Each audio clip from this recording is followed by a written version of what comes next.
I started Birdhouse at a time when skateboarding was in transition of the industry, and I just didn't really like the direction of the bigger companies because they just seemed so slow moving. And I appreciate everything Powell did for me, but you know, Stacy had done his own thing. He went and linked up with Powell when he was ready for GNS, and it was only natural that the riders that he had sort of groomed were going to go and do their own things. And so I actually had discussions with Lance Mountain, with Tommy, and Lance and I realized we're both on the same page that we wanted to start new brands. I knew the timing was good because skating was kind of going through a cycle of unpopularity, but it was going through a cycle of evolution in terms of tricks and in terms of recognition. And I felt like if we started a company at that point, it would be easier to be recognized as a good brand because all the other big brands were failing. And that's exactly what we did. We started up at, as far as I'm concerned, the perfect time. Starting a new company was tricky for us. We didn't know what we were doing. But I already knew what the team I wanted. I mean, I knew the riders I wanted. I knew that I wanted to release a video immediately. I was always a big fan of Jeremy. Rubbish Sheet Video, like, he was really ahead of his time.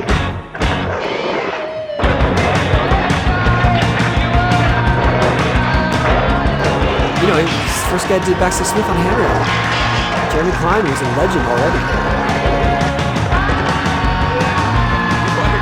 He really had his own style and didn't care what anyone thought about it, and I respected that greatly. And he was very creative. I mean, in all ways. You know, he became he became the main artist for Birdhouse. Who am I supposed to look at? You can talk to me. Basically, when I met Tony, I'm like, God, this guy's into all this like nerdy shit that I'm into, you know?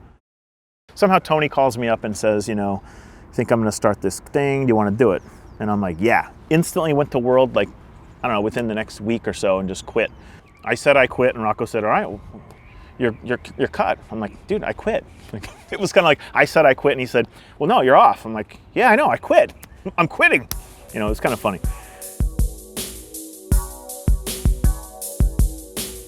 I really wanted to put Willy Santos on the team because I felt like he was one of the best street skaters of the time, really technical, really consistent. I first saw Willie at what was then called School W, I think. Tony was shooting like a tracker ad. It was a frontside 5.0 down like the 4 or 6 stair handrail. I saw Willie skating there and I was like, look at that kid. Like, you know, he wasn't doing anything big, but everything was consistent. Everything was difficult and on point. And I was like, who is that kid? And they said, oh, that's that new kid that rides for GNS. And I always had him in mind. And then he started really coming into his own as GNS was sort of on its way out. And I knew right away that, you know, I wanted him.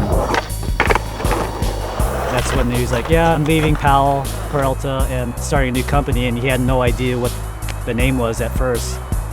Or actually, for a while, he didn't know the name. When Willie got on the team, Steve Rocco was really trying to get him on World, and he had more money and more success at that point than I did in terms of starting a brand, obviously. I'm pretty sure the reason I got Willie to ride for the team is that I promised him I'd give him a car if he rode for Birdhouse. I waited out. It was like brand new car, more money. Tony was like his black Civic, but my heart was for Tony Hawk. And then I chose that instead of the brand new car and more money right here. Without a doubt, made the best decision of my life.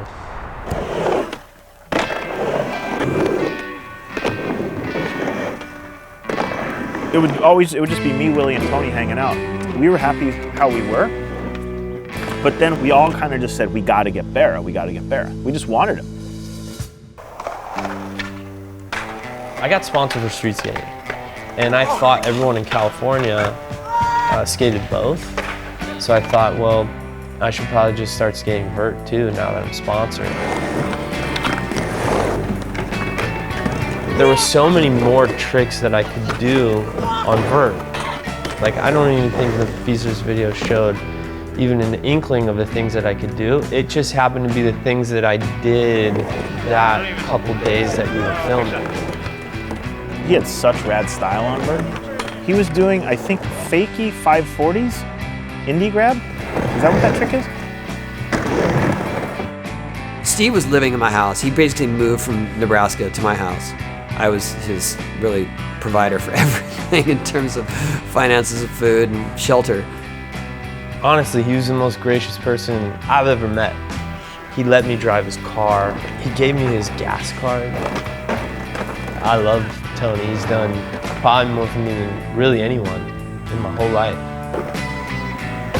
So he became our official amateur on the team, and Ocean Howell was like our flow guy. So that was our team. It was Ocean, Willie, Steve Berra, and Jeremy and I. Oh, that's what it was too. Tony said, I was kind of thinking this name Birdhouse Projects. What do you think? I'm like, fuck, I like it. It's cool.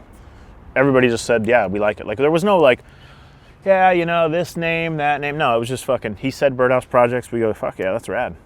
For me, like the first video of Feasters was really a representation of where I was with skating. Like I was out skating with Willie and Jeremy almost every weekend. They would stay at my house for like weeks at a time.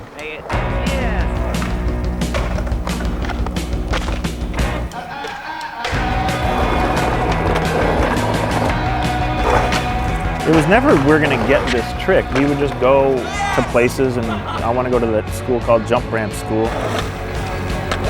We're gonna go to Webb Park for Willie. Okay, what spot we going to? Okay, this is what I think I can do, or this is what can actually happen, and let's go.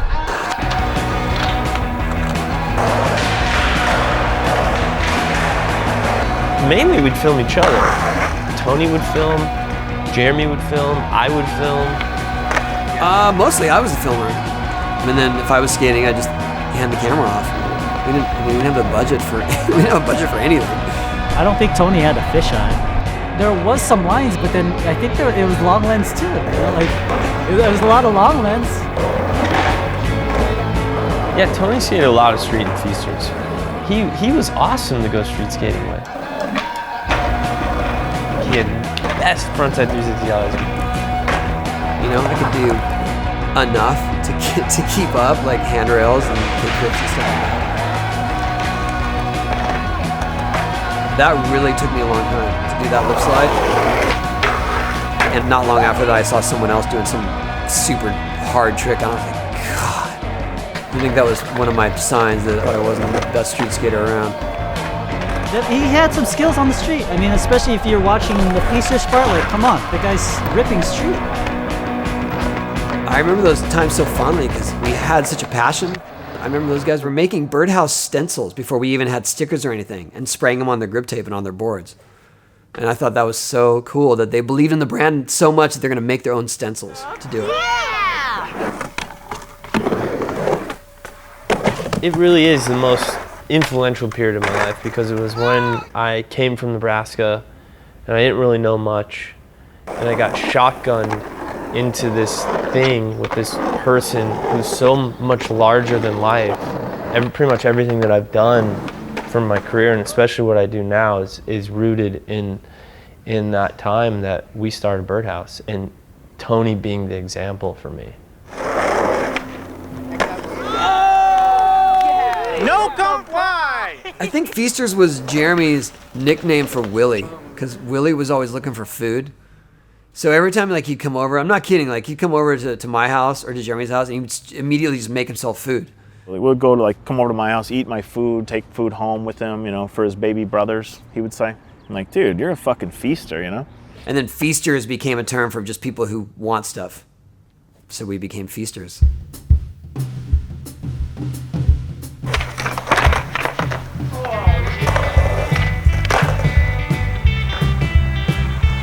We knew that Plan B was starting and they were gonna make some super video, and our video that we were trying to make was almost kind of the antithesis to the Plan B video. You could see that everybody all skated together. Everybody's having fun. I didn't really think of it too much. It was just, the skating was just going, and it was what I was doing. If it said that scrolling by, he wrote it because he edited it. So I mean, he let me put that in. He brought his footage down and we compiled it on that video. And so while we were compiling it, he's over my shoulder as I'm editing, and that's how that happens. In that part, when there's fast words going by, he writes, "Tony loves rods," and, you know, write this, okay. It means he loves cock, right?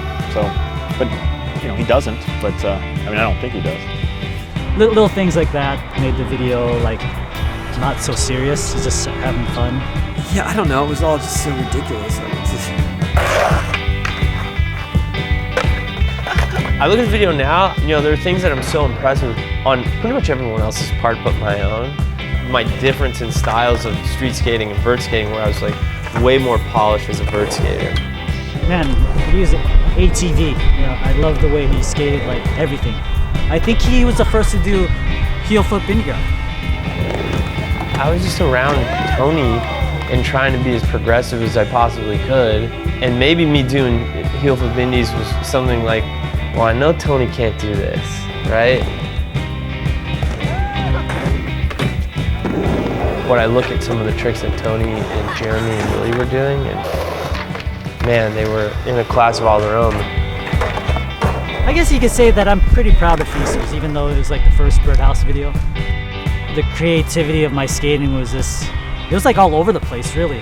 And I kind of just did it.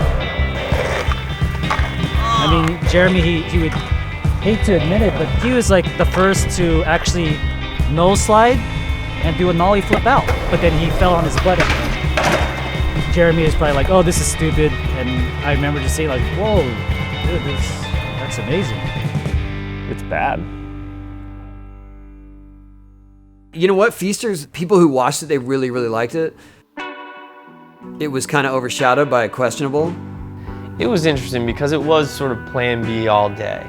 In every demo there'd be, you know, 10, 15 Mike Carroll lookalikes, you know, with Beastie Boy shirts and braids.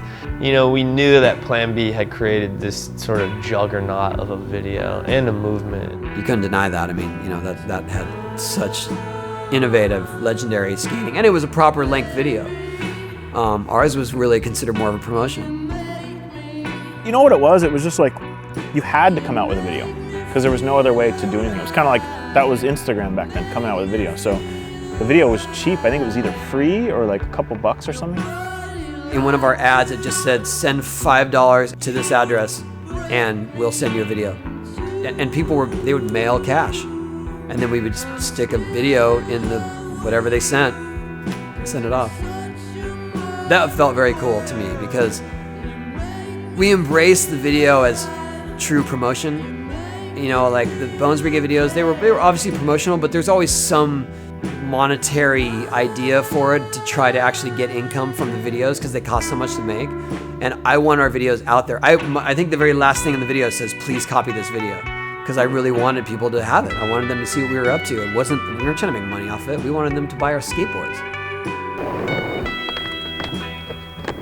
For me, the goal was to get our brand out there, to show how accomplished our team was, and you know that we really had our own direction, and that this is something unique and special in the skate industry. I was proud of it, and you know, like I said, people that saw it, they really liked it.